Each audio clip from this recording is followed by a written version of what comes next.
Ili usipitwe na matukio mbalimbali na uwe wa kwanza kutazama video zetu, tafadhali bonyeza neno subscribe hapo chini ya video hii, kisha bonyeza alama ya kengele.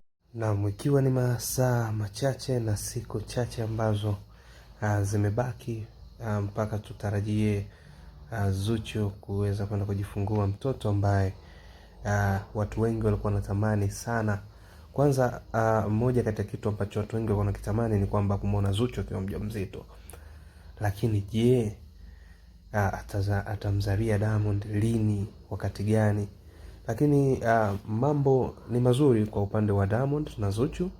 Right now wanatarajia kupata mtoto, na kama unavyoona Zuchu ni mjamzito na mwenye tumbo kubwa kwa sasa, japo anajitahidi sana kuficha. Lakini sisi wazee wa udakuzi tumeweza kufanya upelelezi na kupata walau picha ambayo inaonyesha kabisa Zuchu na Diamond right now wanaenda kutarajia mtoto. So kama wewe ni mgeni katika YouTube channel yetu, right now ni wakati sahihi wa wewe kuweza kusubscribe, kubonyeza alama ya kengele, ili pale tunapopost habari zetu unaweza kupata notification on time. Till next time.